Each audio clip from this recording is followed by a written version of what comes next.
Hello guys and welcome to a brand new video. Today I'm here with Tower of God season 2 episode number 3 reaction. Okay, the previous episode, a few things happened. First of all, Bam and the others who are going through the test, they were in the second test, and there we get to see the new test is basically like a Shinsu measuring thing, and they will take 8 people from there. 8 people will be able to pass. Everyone thought the 8 top ones will be able to pass, but in the end, we realize and we understand that the top one will pick 8 others. So obviously, Bam was the one who was the top one, and he said that he doesn't want to pick anyone. At which the instructor, the test taker, Love, I think that was his name. He said that you and me we go through a game. Whoever wins, they'll listen to the other. Basically, if you win, you can go on your own. If I win, you'll like follow the rules. So that's what's happening here. And a few other things did happen. We get to meet a few other characters, and like I feel like we're getting introduced to the new team members who will probably accompany Bam on his new journey. So something like that. Either way, let us see what happens. Episode number 3. I'll be putting the subtitles and the timer here. Sync it to whichever is your preference. And let's begin. Okay, here's the countdown. 3, 2, 1, go.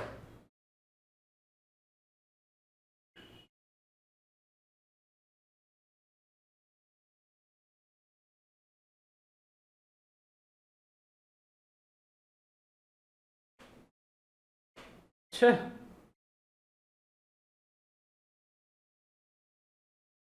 Yeah, they'll have to wait now. Like they cannot really do anything. They'll have to wait. What is that?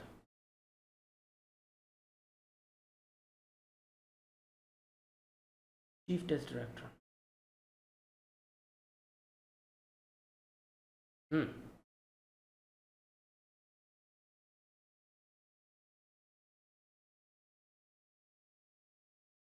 Hmm.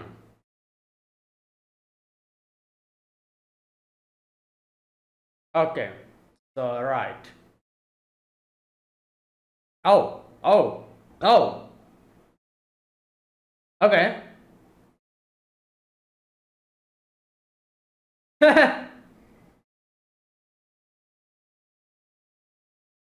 Wow. She's like, wait, you're not a woman? Yep.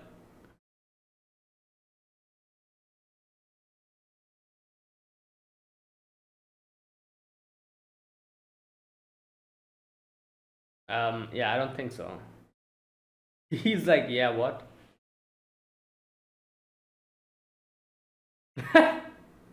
Yeah, I don't think so.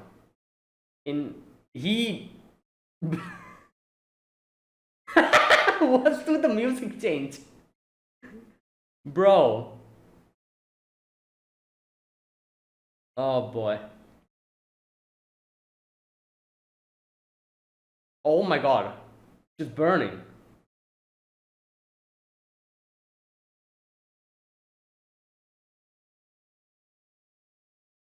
Mana and Kana. That's like the Japanese name. Okay. What the? Oh, this lady. Hmm.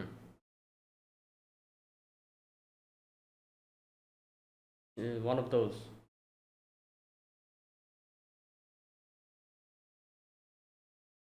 What?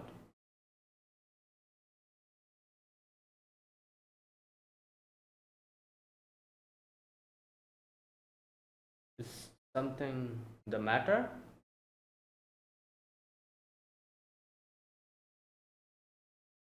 A lot of rings.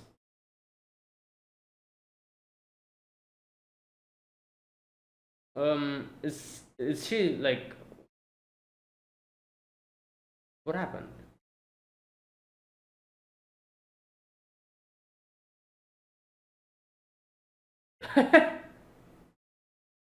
Right. What? Oh! Oh my god! Oh! Oh no, this isn't good. She's pissed.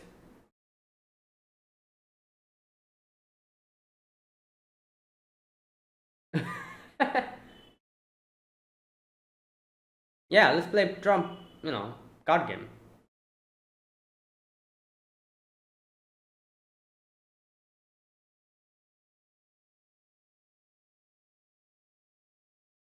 Damn.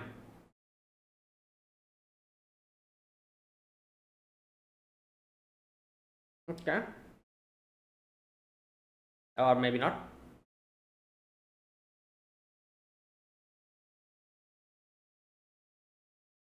Hmm.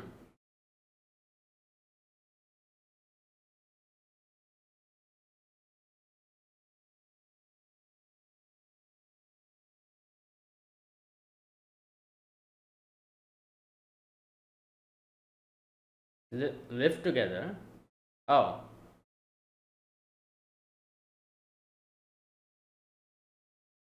Hmm.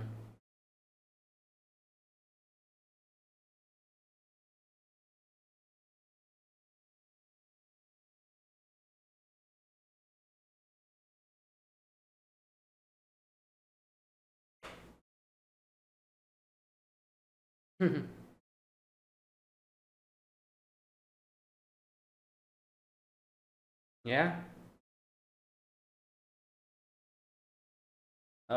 I. Oh, that was.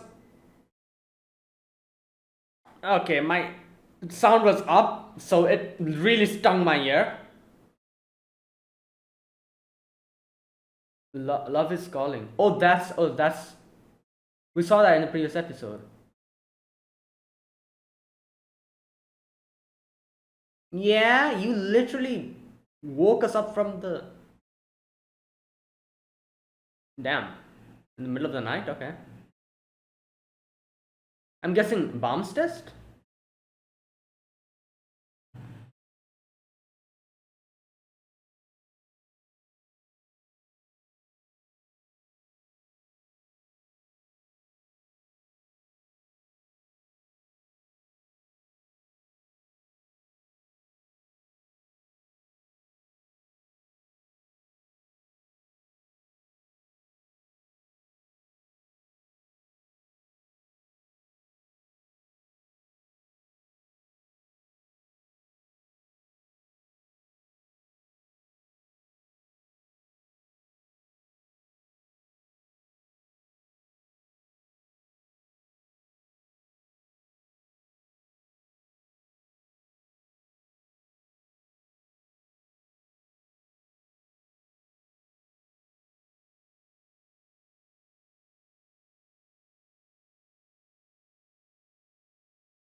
Hmm.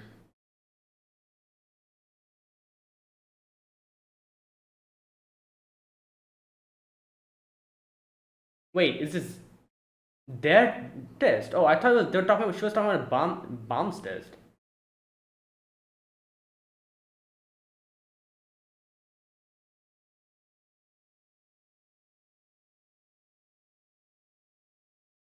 Leader and a gatekeeper.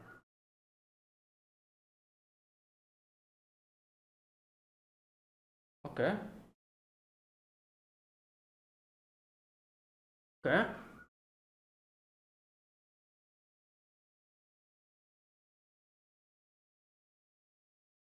Hmm.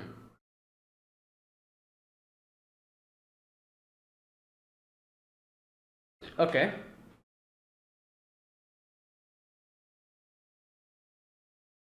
Right. So,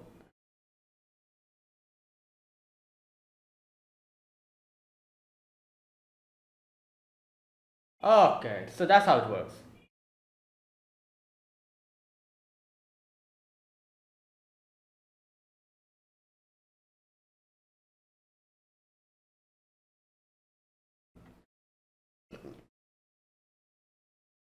Hmm.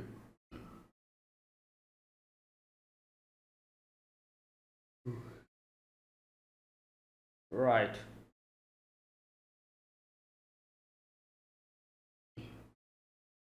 One member of the team must enter room at all times. Okay, this is a bit complicated. Oh, this room. I see. 7 members in 6 room. Okay.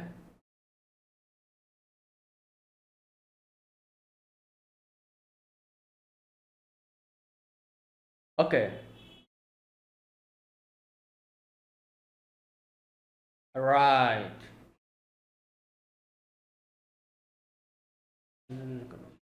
Have both the leader and gatekeepers.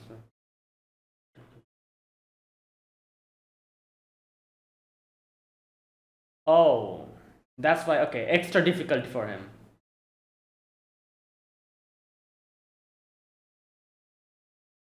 Oh, okay. So first he has to go and get his remote from. Yeah.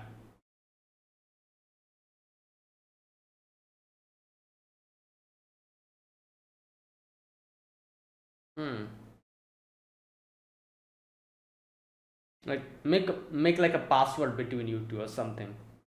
You know, so that it can help you out. Like set a password which both of you knows. Ah, okay, never mind. I guess.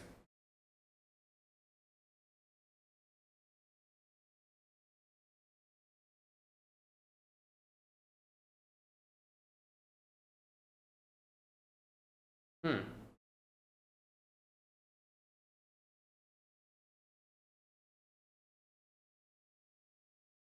That was quick. Hmm. Yeah, but right.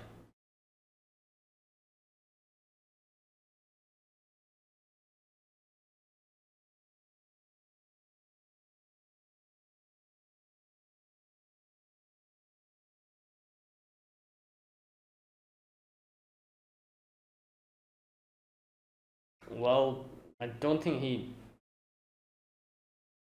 Hmm. That is true. He cannot select everyone.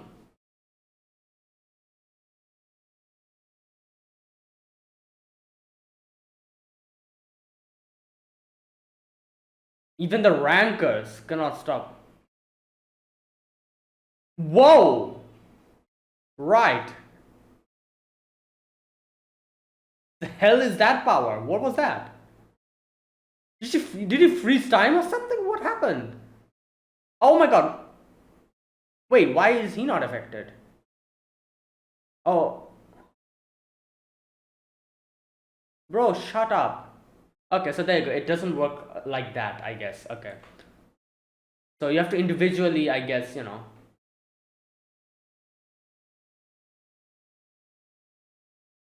Bro, he just stopped time for them.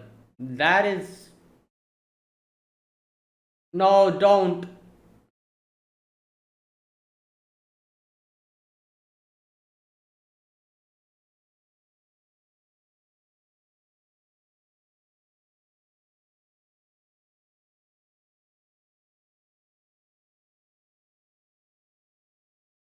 Oh, you're letting him go.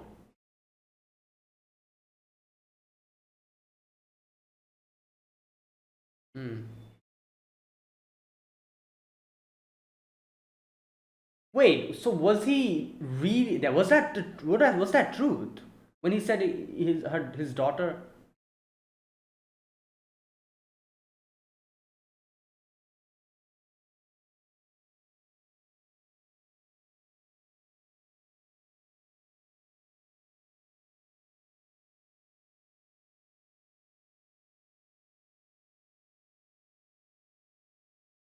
Right.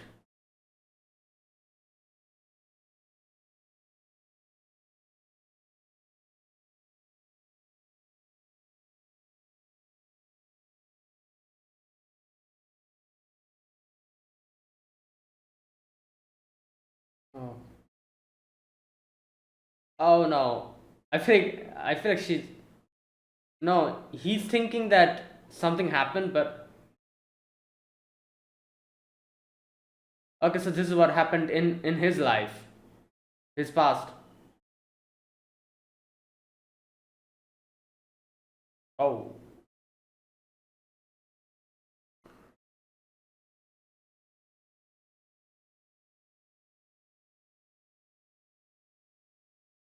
Mm.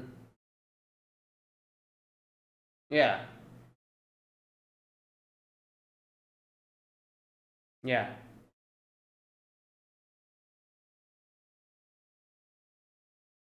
Oh my god. You you're way worse. Bro.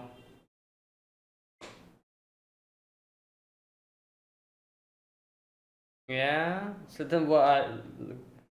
Stand outside. You know what? It's good that she's really like keeping his her promise, because that other lady might be someone bad.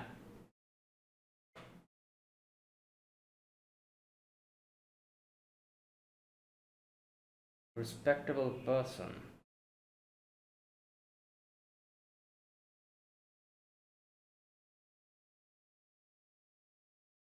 Oh god. Can you please leave?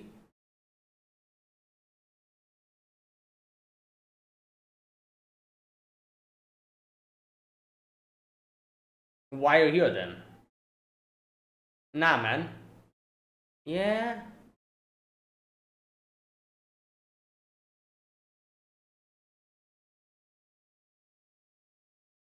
Oh, that's why he was looking at her rings. So she okay. I don't. Yeah, he's way stronger than that. Oh, E.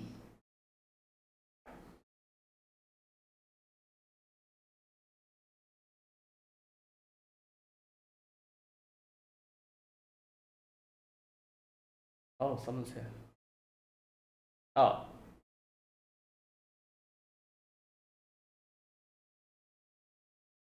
Um. You, you just suddenly got inside the room and okay.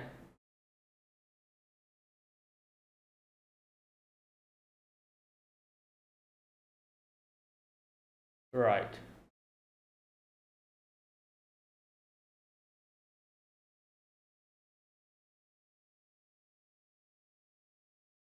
Hmm.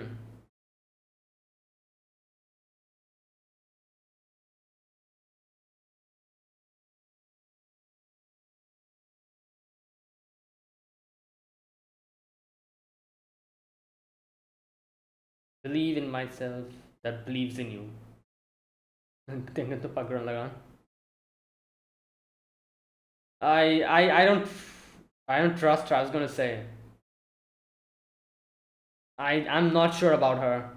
She might be a good person, but still. What?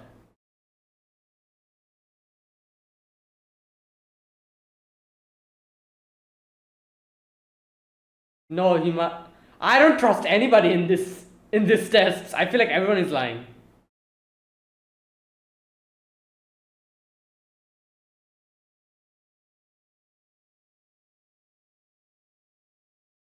What's happening?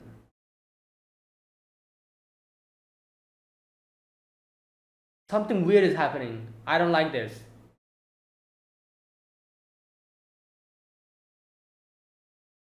It seems like this skipping through scenes. It's weird feeling. I don't like this.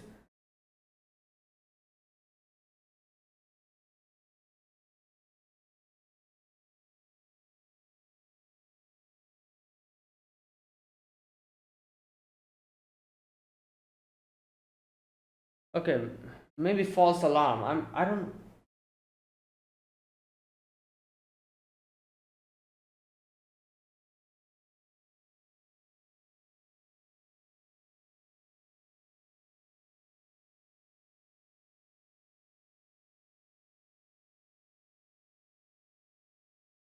Oh my god, he really. No, what's going on here?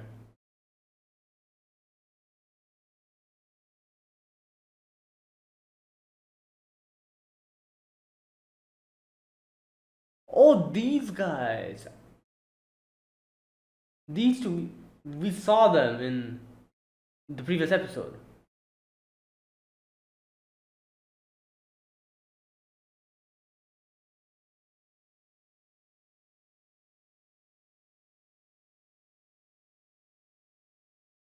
Karaka.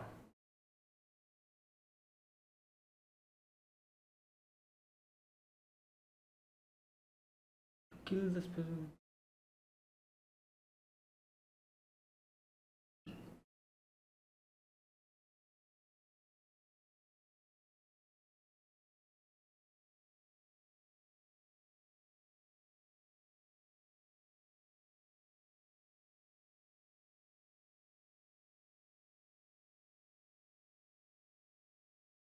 Oh. Launch from.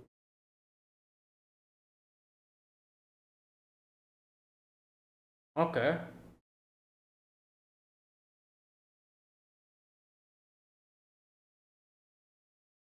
Okay, so you have to catch it 3 times.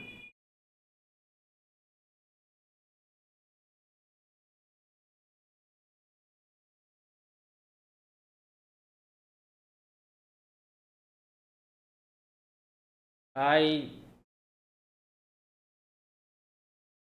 Yeah. Oh, it's Shinsu. Oh no, never.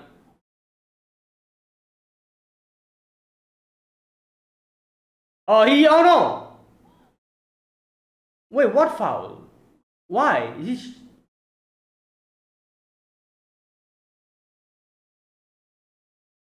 spineless.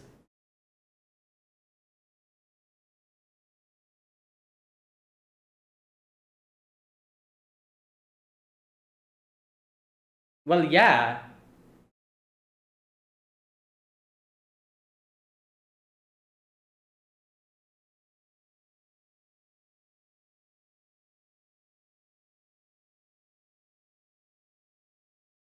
Oh, damn, he's directly attacking. Bro, you cannot do anything. Yeah. Oh, he's taking out his real power as well. Okay.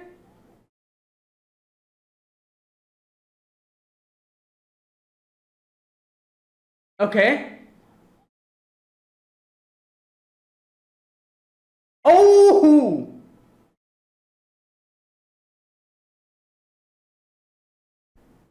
Okay, what is happening in today's episode?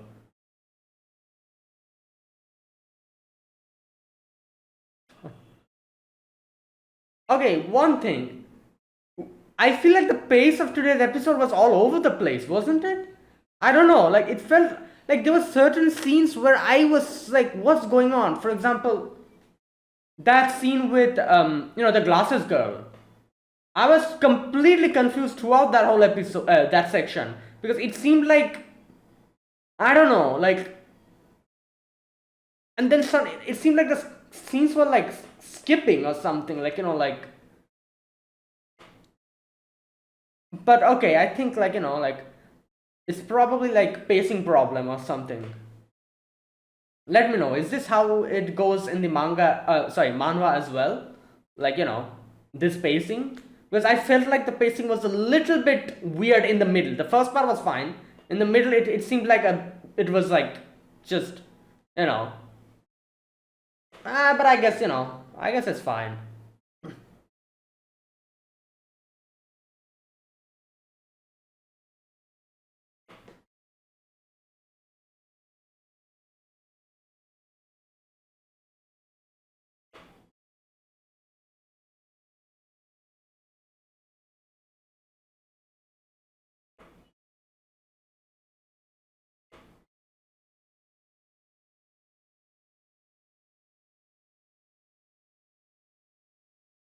Hmm. No. Wimp. Waiting inside master plan. Wimp. Right. Okay, there we go. That was today's episode. Now, like I said, like let me know, because the first section was fine. Then from when it started feeling extremely weird to me from that scene when that glasses girl comes in. And maybe it's because I cannot really read her properly. Like like she says that she's very cowardly and stuff, but the fact that she's just that scene especially, she's taking it so casually, made me feel like she's suspicious. Like she says like, oh, like I am like I thought about giving up, I'm not that brave, but after seeing you I've decided to climb the tower along with you, or something like that, she says. And she says all of that, but then the fact that she just without any fear just goes out of the room, just walks in directly, and without any kind of like because even Wagner and the other kid, both of them were very kind of suspicious of her as well, because you can see they were kind of a little bit like taken aback by the fact that she literally like just walked in that casually, and he was like, oh, give me the connector, and they were kind of like, what the hell. Like even I was like, what's going on? Like she didn't seem this proactive, or she didn't seem this, like, I guess you could say this yeah, proactive, I guess you could say, that's the word, about some. She was like like keeping to herself, she wasn't really like she. So I guess you could probably one thing's probably the reason why she became so like forward about the situation. Like she said, obviously she, after seeing Wagner, she decided to like she got that motivation. And also the fact that Miseng, I think that's her name, the little girl, also the fact that she's there, she like the glasses girl knows that she has to be responsible for her, and like she has to protect her. Maybe that's why she suddenly got this amount of courage to just be this like forward about it. But anyways, that whole scene really confused me, because I was I was like, what's happening? Is something going on? Is she like our enemy or something? And then see that part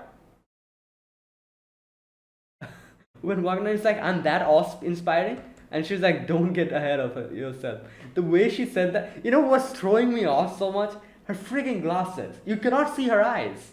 I cannot understand what, like usually when people see other characters in anime, even be it real life as well, you look at their face, you look at their eyes, and their eyes say a lot of things about how they are taking something, whether they're pissed, whether they're angry, whether they're happy, whether they're neutral. When looking at their face, you can kind of say, their eyes. This girl has more than half of her face covered by a glass which you cannot see through. So I am trying to understand what is she trying to do, or what she's trying to like, and I cannot understand whether she's serious about something, because this part where she says, don't get ahead of yourself, I genuinely thought she got pissed, and she's, I don't know, like I thought like she was going to like turn on them or something, like and this was all a play, all according to her plan or something like that, I thought. But then the next scene is suddenly see that they just walked into Miseng's room, and they were like, oh, like new teammates. And I'm like, wait, did they skip something? What's happening? What's going on? Everything's going so fast. So yeah, so I read her wrong at that scene, the final scene when she was like, don't get ahead of yourself. You cannot see her eyes, so I cannot properly judge what she's trying to say, whether she's serious about something, or whether it's just like just like a jokingly kind of thing. So that's why I thought like she turned on them or something. Also the fact that, like I said, like she just walks inside the room, and she's like, oh, give the connector, which was just so abrupt. I wasn't expecting that. That's why I was kind of suspicious of her from that moment. I was like, why? Like obviously, like the first thing you would do, I would assume, is like you go in and you would be like, okay, you know what, I'm not here to attack you guys, or do anything to take control of your room or anything. I want to be allies. So just like how the silver haired guy, just like how he did, he came to the room and was knocking on it, and he was like, oh, like open the door, I'm not here to take your room or something, I want to be your teammate. That's how I expect someone to in this type of situation, at least, someone to start a conversation. The fact that she just waltzed into the room and immediately she's like, give me the, like, the remote. I was so suspicious then, and that suspiciousness probably made me even more suspicious in that scene where she said that, that part. So I thought like, oh no, is she like trying to play them or something? Like, what's happening? And that's why I also said while reacting that she might be a good person, but maybe she is thinking that she has to do this, otherwise she won't be able to go upset. That's why, like something like that I thought.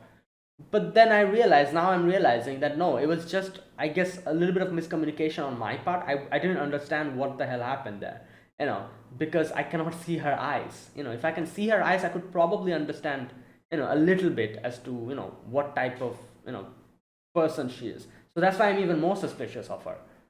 And especially since she just, like, yeah. So then that scene, that's why I was so confused with that scene when they, that scene happened, and then immediately in the next scene we see all three of, like, all two of them walking, and just, like, they're all allies now. I was like, what's happening? How are they suddenly allies? Wasn't she like, like angry with them? But yeah, no, apparently not, I guess. So anyways, but I don't know, I feel like today's episode felt a little bit, I don't know, like maybe like, are they like kind of like rushing it or something? Like, it seemed like a lot of things happen in today's episode.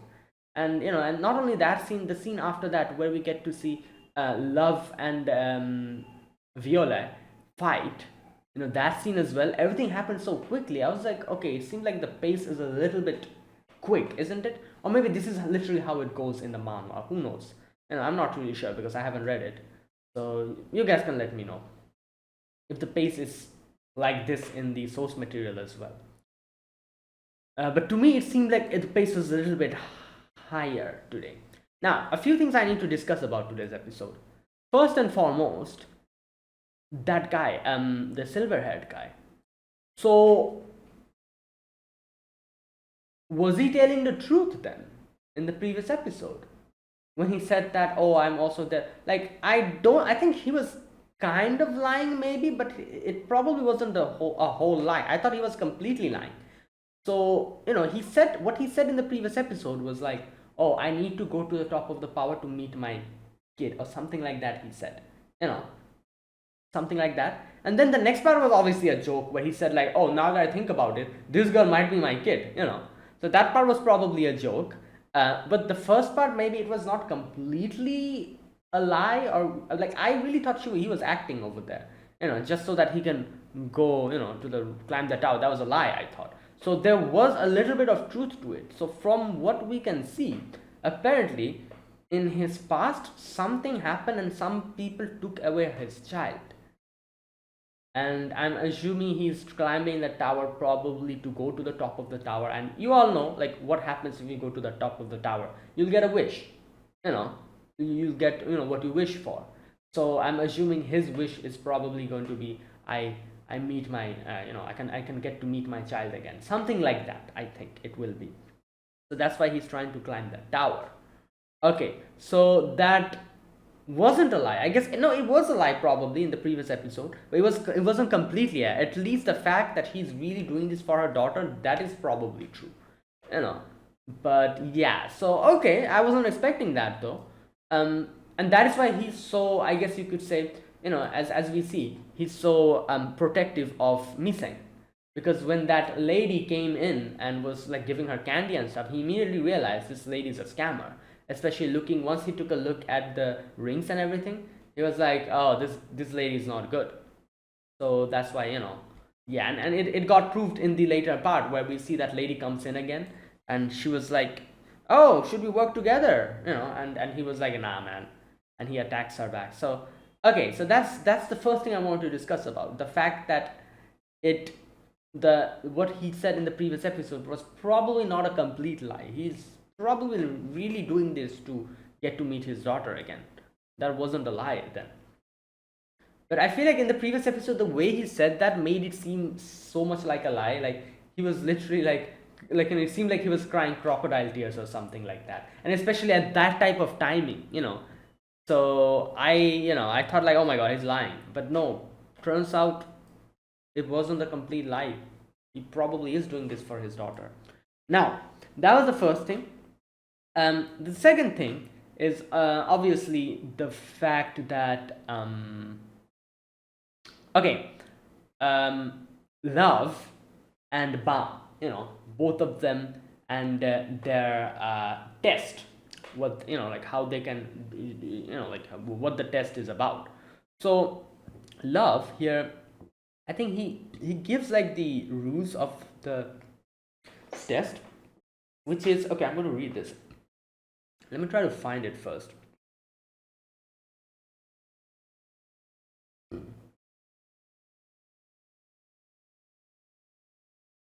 Okay.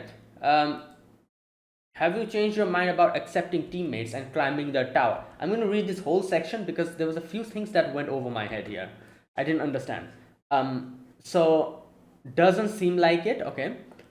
And then he says, Karaka recently became a slayer. Okay. When the test began, he received a special assignment from Fug. Karaka, who's that? Is that like another person?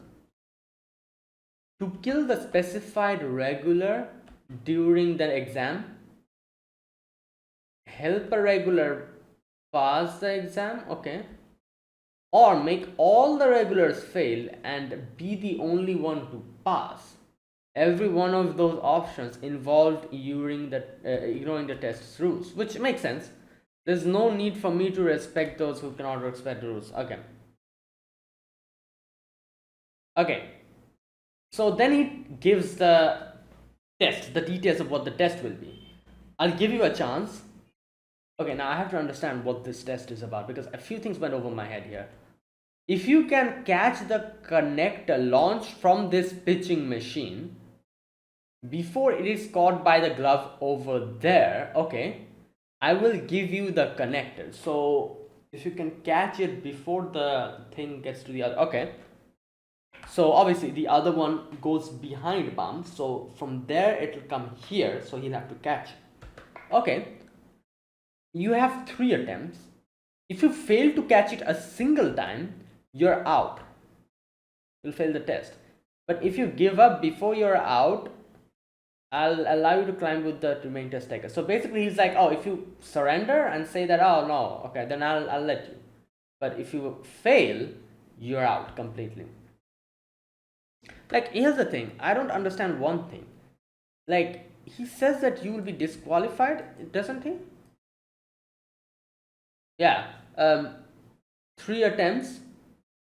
If you fail to catch it a single time, you're out. You'll fail the test. I don't understand one thing. Even if he fails the test, can't he just take it again? Like, and you've seen how easy it is for him. Unlike a lot of other people who are obviously like very much like concerned about the fact whether they'll be able to pass the test or not, at least the preliminary tests.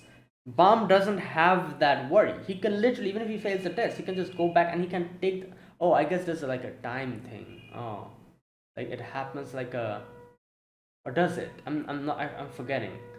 But I guess like I guess for Bam, he isn't it just like, oh, I'll just take the test again.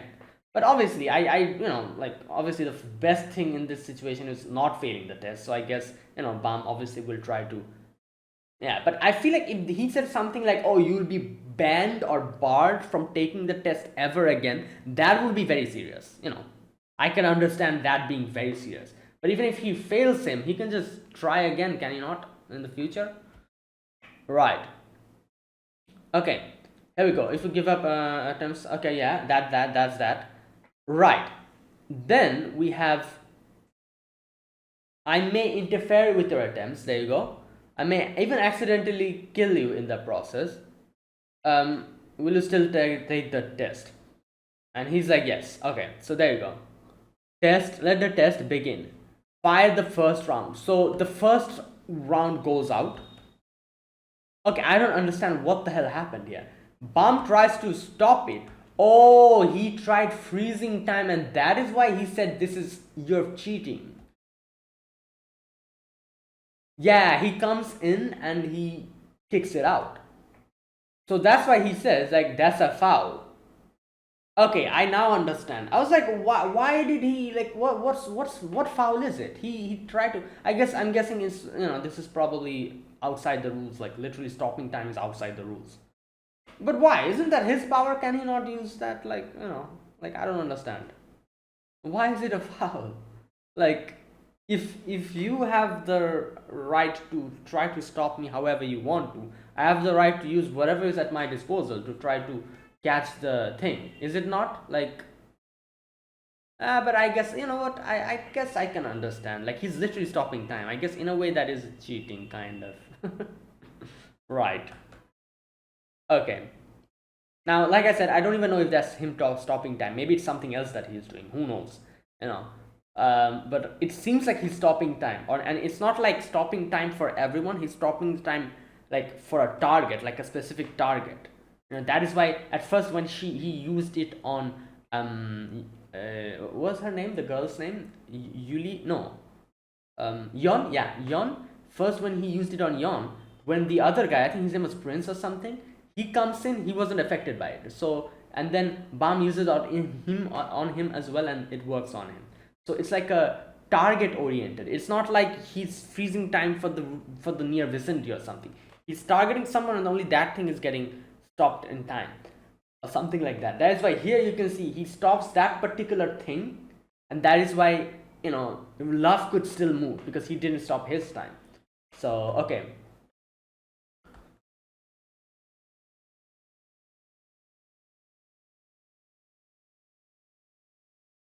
Yeah, and there you go. Okay, so there you go. I understand that, Pana. That the one thing that went over my head for a moment was the fact that I was confused. I was like, why is that a foul? But now I can understand. Yeah, maybe that is. I guess that is a foul. He literally is stopping time, and I guess in a way you could say that is a foul.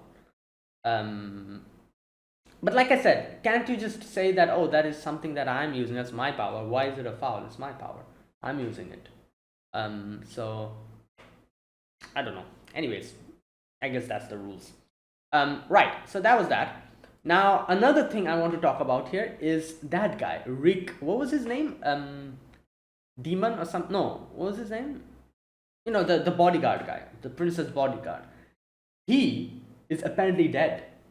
And, Prince is assuming that Bam killed him. Obviously, it wasn't Bam. But in the end, it seems like the loan shark guy, he's the one. It seemed like he's the one, or he has something to do with his death. Because he was kind of smiling in the end. You saw that. So I think there's some kind of another conspiracy going over there, or like what the hell is happening. So quite a few things are going on, which is interesting. It's like making it like very complicated, this whole section. Yeah. And there you go. Okay, another thing I need to understand here is the rules of the match, of the test. Okay, I'm going to go through the rules again because I think I understand the rules, but there's still a few things that I'm not clear about. Okay, let me read it. Okay, the rules of the test. I'm going to read it.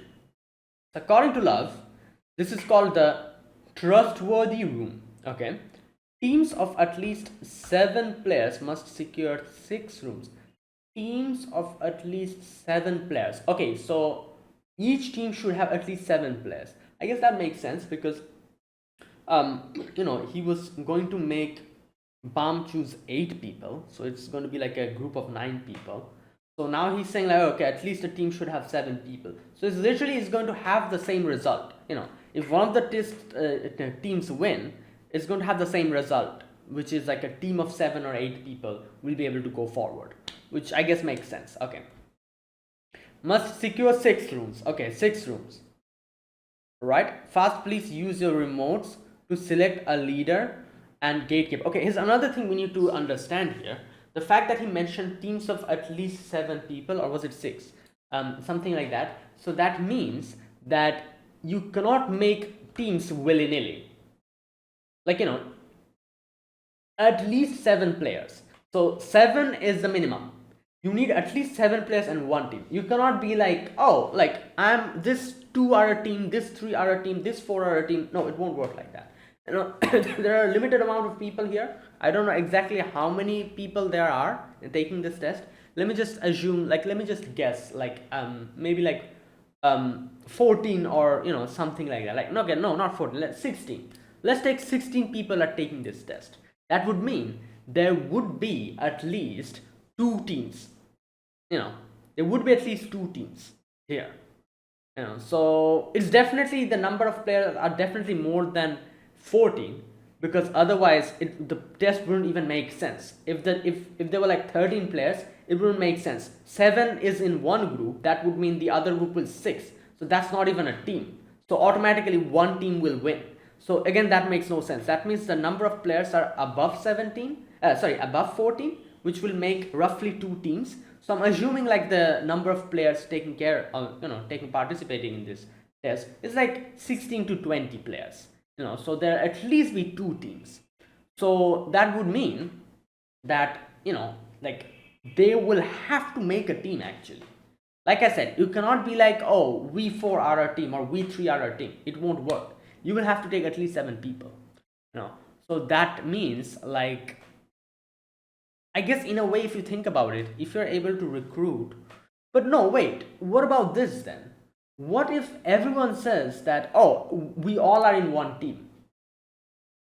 If everyone decides to be on one team, what happens in that type of scenario? Like, can I not do that? Like, they said that teams of at least 7 players, they didn't mention any higher limit. If they mentioned a higher limit, like, oh, you cannot get more than 10 people, then it's understandable. But did he mention any type of upper limit? I don't think so. Yeah, he didn't mention any upper limit. So what if everyone is like, okay, we all are in one team, so everyone will pass, would it not? Yeah, I never thought about that. That's one way, isn't it? I'm not really sure, but I guess, like I said, I guess it's not that easy to make every single person come in the same same thought process. Like, even if like 7 or 8 people are like, all right, you know what, let's everyone be friends, the rest of them will probably try to screw them over. I guess you can say that, this is a very interesting thing, because I remember a similar scenario happened in another show, which is Frieren. If you have seen Frieren, there was a particular test where it was possible for every single person to group up in one team and then do it together. But and even in that episode reaction, I was like, oh, it's fantastic. Let everyone just be in one team. Then there's a possibility of everyone passing. But then we saw, and even a few people over there had this same thought process. And they were also like, yeah, let's make one team only. We all can work together. But then there were a few of them who were like, no, I'm not getting into your team. And a few of them were like, oh, I don't trust anybody. Yeah, so that's basically what's going on here as well, I'm assuming. There will be a few people who will not trust others, and they will try to make their own team. So I guess it's not that easy. Like, it's in, theoretically it's pretty easy to think that, oh, everyone in one group, but it's not that easy, I guess. Yeah, probably something like that. Because there will definitely be a lot of people here who won't trust others. So they'll try to make their own team, and completely defeating the purpose of making one team from the get-go. Because I feel like everyone can pass this if they decide to just make one team and be like, all right, we're all one team, and since everyone is in one team, everyone has the amount of rooms, I think 6 rooms under their control, so they win automatically. Right, okay, now let me read the other rules. Okay, first, please use your remotes to select a leader and a gatekeeper for each room. Remotes to select a leader and a gatekeeper for each room. I see, that is why every room has 2 people. Okay, leader and a gatekeeper. Leaders may recruit more fellows or steal rooms. Additional teammates and rooms captured by fellows are transferred to leader. Okay, so the other rooms the leader captures, they will be under his jurisdiction. Okay, all right. then gatekeepers can only own rooms. Oh, okay. So the gatekeepers own the room, and the leaders are the one who captures the room, and it gets transferred to. Okay, okay. Rooms can only be taken from IC, so you cannot take it from leaders. You have to take it from gatekeepers. That's very interesting because obviously they will make someone a leader who's very charismatic and who can be able to yeah. While the gatekeepers will probably be who's very strong and who can hold themselves in battle, something like that. Rooms can only be taken from gatekeepers. Leaders can transfer ownership of captured rooms, okay, to their own fellows and appoint new gatekeepers. Okay, so the leader can rearrange them and be like, oh, you're not the gatekeeper. I'm transferring this room to these two of them, and this guy's the gatekeeper over here. Another thing I just realized, since they're okay, so first and foremost, as he says, every room will have one leader and one gatekeeper. So that will mean if there's 6 rooms, there will be 6 leaders. Now if the leader and the gatekeeper goes, correct me if I'm wrong, like I said, I'm trying my best to understand. I might be wrong in understanding a few things. So the leaders and the gatekeeper will stay there. The leaders will go into the other rooms trying to take them, and if one leader is able to get one room, the other 2 will be his fellows. So he will be in his team. Now the team leader and the team gatekeeper, the leader, there cannot be more than one leader, obviously. So the one who was the leader of that group previously, they'll probably lose that leadership status, and the group that captured that room, their leader will be the leader. So there's only one leader now, and this person can now rearrange the gatekeepers. For example, there's person A and person B. Person C is the leader of a different room who came in and took this room from A, who's the gatekeeper. A is the gatekeeper of this room, B is the leader of this room. C, who's a leader from another room, comes in, takes control of this place, and he can be like, all right, A was the gatekeeper, I want B to be the gatekeeper. I think he can, so I'm guessing he can do something like that now, because now, obviously, now that he's captured this room, B, who was the leader of this group, of this room, loses that status, because there cannot be more than one leader. I think, I don't know, this is a bit complicated, I feel like. Capture rooms to, here we go. Leaders can transfer the captured rooms to their fellows and appoint new gatekeepers. There you go. Leaders cannot also be gatekeepers. There you go. That's obvious. That makes sense. Right. To recruit fellows, insert the leader's connector into slot 1 and the fellows connector into slot 2. Press the blue button. Okay. When transferring ownership of rooms, insert receiver's connector into slot 1, gatekeeper connector into slot 2, press the right button. Yeah, because you can only take the room's ownership from a gatekeeper. Like they said, you cannot take it from a leader. So, you can only take it from a gatekeeper. So, while taking from a gatekeeper, you can transfer the room. Okay.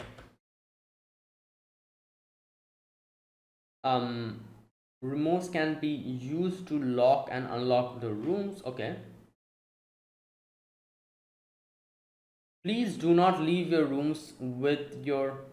Okay, do not leave your rooms with your remotes. Okay. Right. So the gatekeepers will always have the remotes. One member of the team must be in the room. Oh, so not necessarily the gatekeeper needs... I was thinking the gatekeepers need to be in the room. So not necessarily the gatekeepers need to be in the room. Anyone can go out, but I guess one person needs to stay. Okay, one member of the team must be in a room at all times. 6th room you acquire must be room 0608, which is obviously Yon and his, and Bam's room. The team then acquires at least 7 members. Yeah, and 6 rooms, okay, will win the test. Okay, like I said, this is what I could understand. I think there's still a few things that I'm unclear about this test, but I'm assuming next episode we'll probably see more of this test so I can probably properly understand what the test is, even though there's a few things that I'm still not a little bit clear about.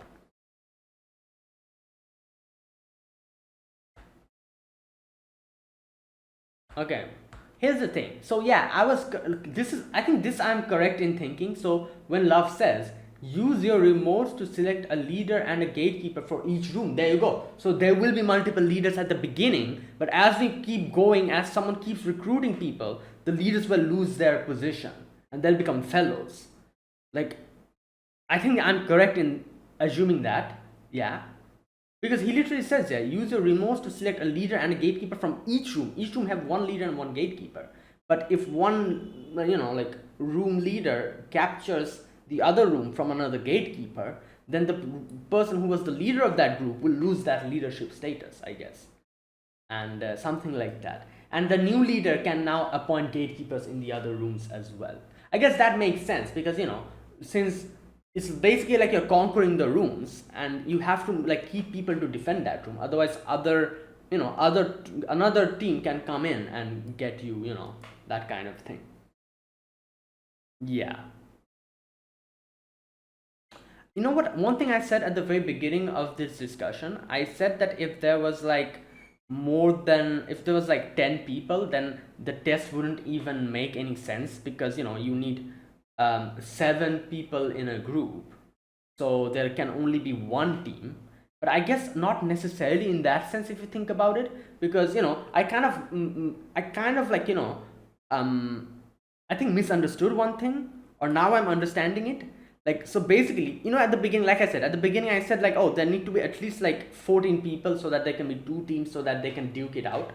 No, I guess it doesn't work like that because I assumed there that the teams are made from the beginning. No, that there's no team in the beginning, so it doesn't matter even if there's like 8 people participating in the test. It doesn't matter because each people will try to make their own team. So it's basically like 2 or 3 people will be like, okay, I'll be the leader, and they'll try to make their own team and they'll duke it out, capturing the other groups and finally making one whole team. So that, okay, you know what, I take that back.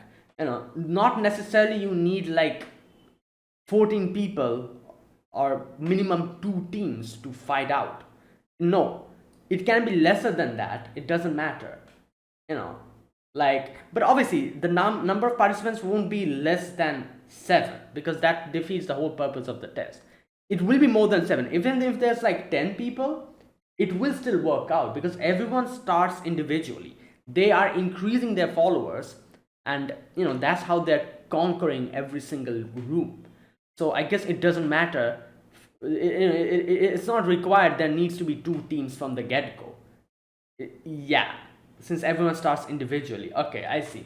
I think I have a better understanding of this. But like I said, if there's anything else that I misunderstood or I didn't understand, you can let me know in the comments. Again, if it's not any type of spoilers, though. Okay, and there you go. And that was today's episode. Okay, so now let me talk about this episode scene by scene. Oh well, this video will be long. It's taking me a while to discuss about this because it has this whole test thing going on. You know what? I really like these type of episodes where there's like some kind of a game show test kind of thing. It's very interesting. Okay, the first part you see in this the first scene, we get to see Love is talking to this guy. This guy, I'm guessing, he's like a fellow like co-worker or something, maybe another like test taker. I don't know. Anyways, he's like, okay, don't touch the boy. Like this. This is not in. We cannot do this. This is against the rules.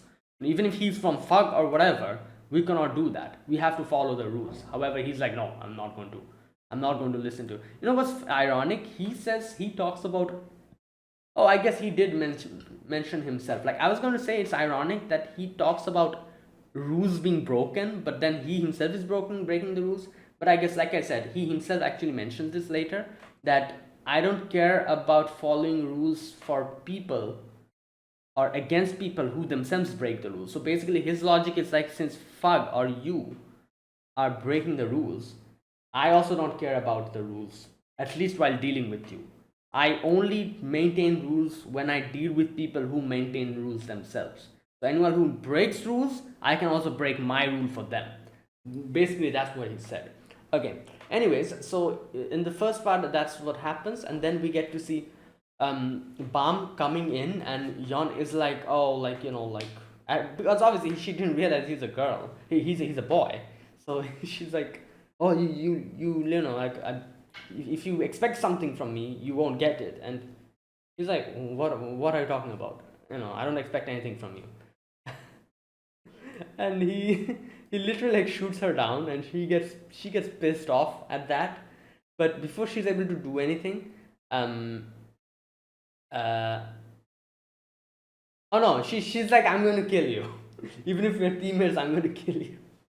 Right. And then we get to the next section where we get to see the silver haired guy and all the others. They are going to Misheng, I think that's her name, um her room to play Trump, card games. And then we meet this lady here who's giving her candy and stuff. So the silver haired dude, he sees her, and he realizes like something's wrong. He goes and he's like, what's happening? Who's this lady? And she's like, oh, she's a nice lady, who's came to check on me. And he realized immediately what type of a person she is by looking at her. And obviously she has like a lot of rings and stuff, so he realized that she's probably one of those people who scams little kids.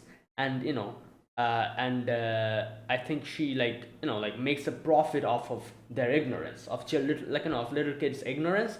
She makes profit out of those, something like that. He immediately realized, and that's why he's like, go away, like don't come back here. And she leaves. Okay. And then obviously he's like, oh, don't eat those candies that she gave you. And Wagner is like, what the hell, like why are you acting like this? You literally wanted to wanted to make her fail at the beginning. What's interesting, like now that I'm thinking about it, I think I understand why.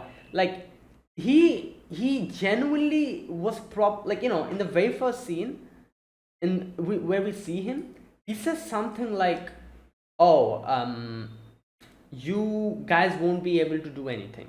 You like all that is left, all that you're going to get is probably getting betrayed, or you'll get hurt. So leave this before any of that happens. He said something like that, but he said it in a very passive aggressive way. So I'm pretty sure everyone took it in a wrong way. Like obviously Miseng started crying. Everyone became very hostile towards him. And even me as well, and we the audience, I'm pretty sure a lot of the people who who watched that scene probably got angry at him as well. We were like, what the hell, who are you to say that? But now that I'm thinking about it, I feel like he genuinely meant that. He genuinely wanted to fail her because he didn't want her to go through all of this. He didn't want a kid the same age as his daughter facing this. But then obviously she herself said that, oh, I want to find my mom and dad. So obviously that's like a whole different thing. But he didn't really say anything. Like he actually said that before. He said that you guys don't deserve to be here. I think he was deliberately saying that so that they drop out and they don't have to go through this. Because I guess he genuinely wanted her to be safe from all of this, because he knows what goes through these tests. So it was probably like he made it seem as if he was very hostile at that part, but he probably genuinely wanted her to be safe. That is why he wanted her to drop out. So now that I'm thinking about it, I think I'm understanding that. And you can see, that's why he's concerned. He's like, oh, don't eat that. And obviously Wagner says the same thing. He's like, yeah, you wanted to fail her, like why are you like acting like this now? And I guess the big dude, he's like noticing all of this, and he understood. That's why later on he says that, oh, you're concerned about her, are you not? Like like probably you also have a daughter or something. That's why. So he actually realized that. Anyways, then the glasses girl comes in, and she's like, she's like, oh, she sees her crying, Miseng crying, And again, everyone's like, what the hell? Right. Then they played card games, and everyone had a good time. And then, the glasses girl was like, I wish after all of this, if we could live together and be together like this. But then she was like, oh, like, I was just joking, forget about it, you know. And yeah, she doesn't really say much about that part again. Obviously you can see she probably wants like a peaceful life. I do wonder why she is climbing the tower. Did she mention anything? I don't think she mentioned anything, did she? Why she's particularly climbing the tower? No. Yeah, I think everyone, I think, mentioned what they're doing, because the little girl Miseng is climbing it for her parents. Waglan is climbing to like be the king of the tower. He himself said the king of the tower. Then we have, and I think, like, the silver haired dude. He was actually, like I said, he was probably lying then, but there was partial truth to his what he said. I'm sure he's doing this for his daughter as well. So I think that's his wish. Then we have the big guy who has the punch and the thing. He's probably climbing the tower because I think he mentioned something like he's trying to find something or something like that. So number four, that's him. So who else? Anyone else? Yon. What's Yon climbing this tower for? I guess she's probably climbing this tower because she's like, like she wants to accomplish something or something like that. Maybe, I don't know. Um, yeah. So most of the people have mentioned why they're climbing the tower for. The glasses girl still hasn't. I don't remember her saying anything. Did she say anything? No, I don't think so. So we still don't know why she's climbing the tower for. Maybe we'll get to know later. Anyways, yeah. So after that, they go to sleep, and at night, that ringing of the phone wakes everyone up. So basically, this is where Love talks, tells them everyone about the rules of this new game. Now, in detail, I talked about these rules just a few moments ago, so I'm not going to repeat this part. But he literally mentions the rules.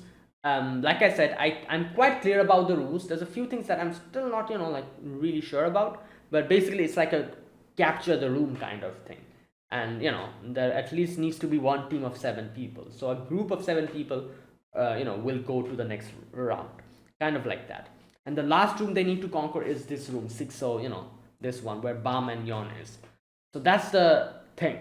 While Bam has an extra rule, which is his connector, is his remote or whatever it's called, is with Love. He has to go and defeat him first, get his thing, then only he can do anything about the others, because unless and until he has his own thing, he cannot really get the rooms from others. So that gives everyone a little bit amount of time, before Bam can come in and get their rooms. They have a little bit of a leeway. Using that opportunity, they themselves have to make a group, and kind of like that, I guess. So there you go. Now that is the rules. So it begins here, and this is where you can see. Here we go. She says it correctly. The glasses girl. She says that this test is about gathering rooms and teammates before Violet arrives. There you go. Exactly. And obviously she cannot let Miseng get out of the room. So I'm guessing she made her the gatekeeper, and she became the captain because she will have to. Oh no! Wait, no.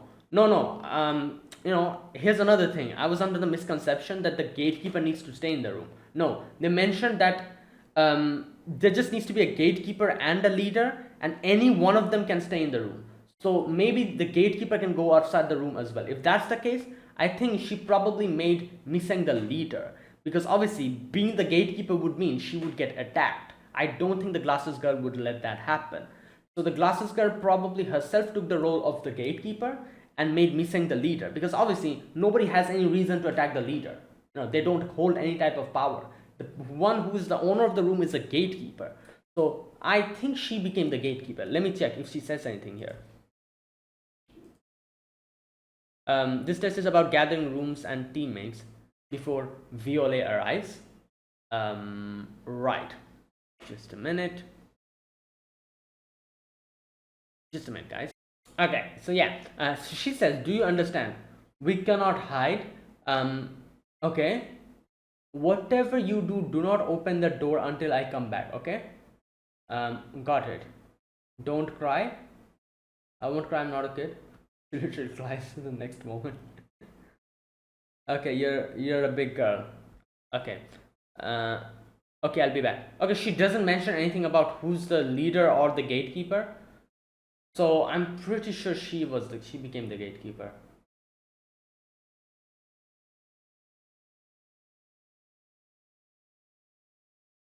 Okay, and then we see Prince, who's like, oh, let's take care of Fug. You're going to leave the room? Yeah, but first I'll hide the remote. Um, yeah, close your eyes and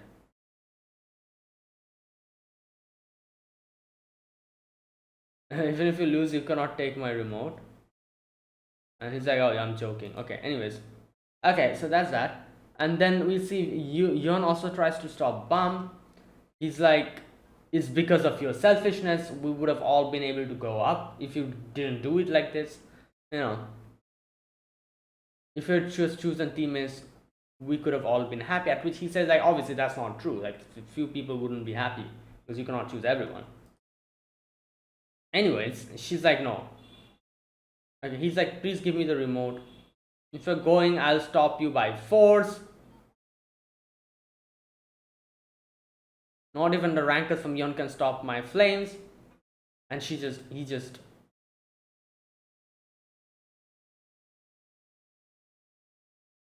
Okay. Yeah, he just. Oh, I just realized something here. Oh my god, this test is a bit complicated. Okay, so I guess that makes sense. Everyone has a remote. Okay.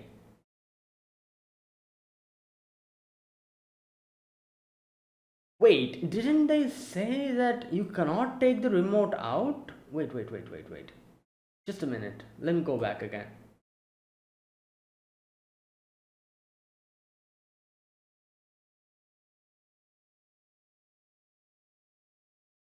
Recruit fellows and insert the leader's connector.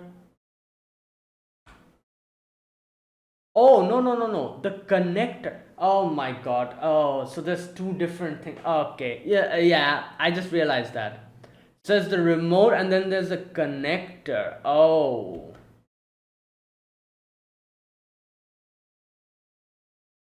Okay, yeah. So yeah, the connector is the thing that Obama was trying to take against Viole. That little cartridge thing. That is the connector. Okay, so yeah, okay, that makes sense. The remote is one remote, I'm guessing. So I was correct in that. I think I was correct in thinking that. Wait a minute. Let me just read the. Okay, this is a bit. Okay, 7 players, 6 rooms. Okay, then we have. Okay, use your remotes to select a leader and a gatekeeper for each room. Okay, so yeah, the remote is the the thing. The connector is the cartridge. Okay, and each room I'm guessing has one remote. Use your remote to select. Yeah.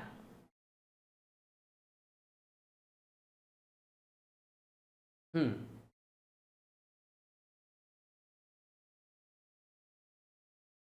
Leaders can transfer ownership of captured room. Okay. Leaders cannot be gatekeepers. Recruit of fellows. Leaders connector. Okay, that's that. The red button, the blue button. Okay. Then we have remotes can also be used to lock and unlock rooms. Okay. Okay, so the remotes can do that. Okay. Do not leave your rooms with your remotes. Okay, you can take a connector but not your remotes. Okay. One member of the team must be in the room all the times. Okay. Okay, so now I understand. All right. So that is why he said, Prince was like, let me hide the remote. If I lose, you won't be able to. I think that's what he says. You can open your eyes. Now, even if I lose, my remote won't be taken. No, if you lose, my remote cannot be taken. Okay, I see. Right. And then he's like, oh, I'm joking. Okay, so so here's another thing. Bam or Violet tries to. Okay, wait a minute.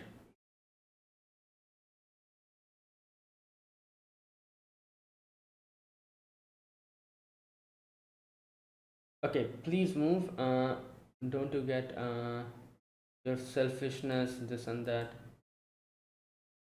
Um, please give me the remote. If you're going to unstop you by force. Okay, so yeah, she has the remote. Obviously, you cannot take the remote out. So when she's like, I'm going to stop you, Bum stops time for her. She stops. He takes the remote and okay, there you go. Right. I was waiting for this part. He drops the remote. There you go. Because you cannot take the remote out. He takes her connector. Obviously, Bomb's connector is not there with them. So he only takes her. Okay, so he literally takes Yon's connector and so it's with him now. Right. Okay, and then obviously, Prince comes in and he's like, oh, where are you going, fuck? And like I said, for a moment I was like, wait, is he not being affected? But then I realized he actually, like, can designate whose time to stop. Like he's not like stopping time in an area, he's stopping individual character or person's time. And he's like, oh, you have to beat me, and he just stops his time and he just goes ahead. Right, there you go, job done. Okay, so I think I have a better understanding. I didn't realize the whole remote and the connector part. I didn't understand that. So I was thinking that was like one thing, but okay, never mind. I understand that now a little bit better now. Okay, so next we have Violet goes in. Okay, I'm gonna try to end this quickly. It's getting a bit too long.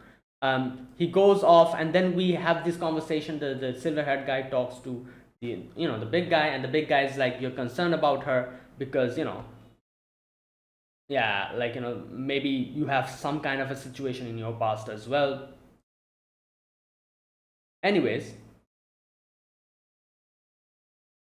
in the end, he goes, he decides to go and see what's happening with Miseng. So he goes there. Obviously he's concerned about her, so he goes there and he's like, open the door, like like, and she cannot find anyone saying anything. Obviously that other lady came before as well, but thank god the glasses girl told her not to open the door to anyone, so she's keeping quiet. So getting concerned, thinking that something happened, he starts banging the door and he's like, open the door, what's happening? And he's thinking that, oh no, something happened to them. And you can see there was like a little scene here where someone's taking his daughter away and something happened in his past. So even if his words probably were a lie in the previous episode, it definitely contains quite a bit of truth into it. I'm sure he's climbing this tower, definitely, probably something, it has something to do with his daughter. He probably make a wish of something like, I want to meet my daughter again or something. Anyways, then the Miseng was like, oh no, I'm like, sister told me not to open the door. And he's like, come on, like like you. And she also says the other lady came here, and he's like, come on, I'm not like that other lady, I'm like, I'm me, like like, you don't trust me? And she's like, no, I don't trust you. She literally says that. Obviously, like it seemed like he wanted to fail her, but like I said, now I think I can understand him a little bit better. He probably wanted to fail her because he didn't want her to go through all of this, something like that. Anyways, then later on, he sits down in front of her room. The other lady comes in and she was like, oh, like she shows her true colors there, and she was like, oh, join me. And he's like, nope, I ain't joining you. And yeah, and drives her away. There you go. And then we get to that part where the glasses girl comes in. Like I said, this part also very much confused me because she just waltzed in so quickly, and she was like, oh, give me the connector. And they were like, what?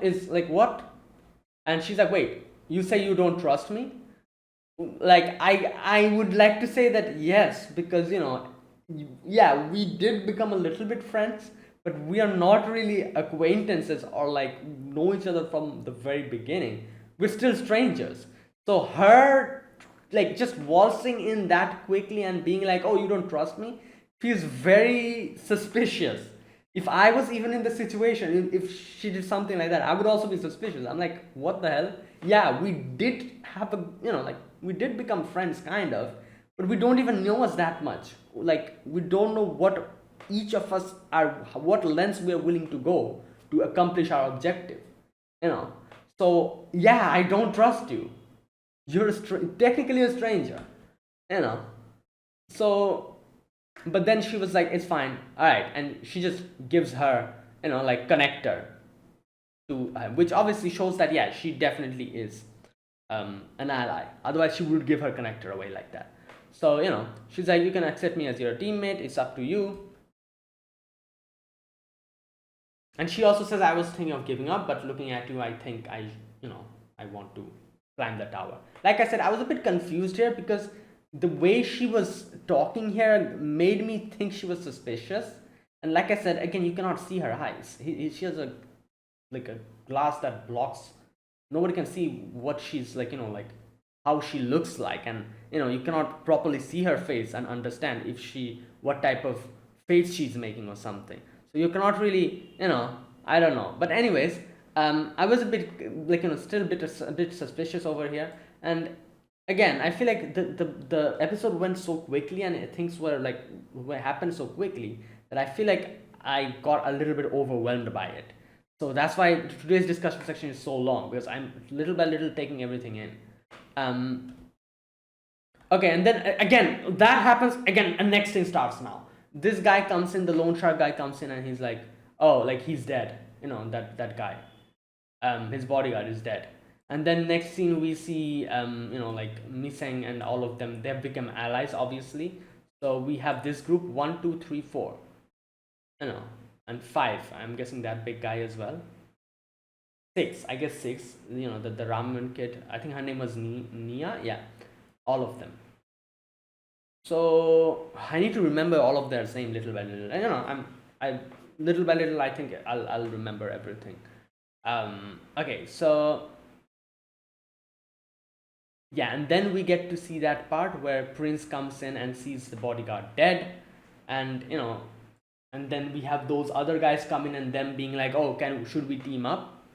And then after that we get to see Love fighting against, or giving Bam the rules and the regulations of this test. So basically, 2 pitcher gloves, the connector will be shot. You have to get the connector before it touches the other pitcher glove. If you do it 3 times, I think you pass. If you lose it even once, you lose.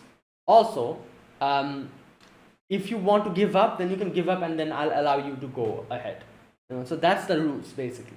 Also, Love also said, I can interfere. Now, the reason why, the first round where he shot the connector, Bam tried to stop the time and stop it.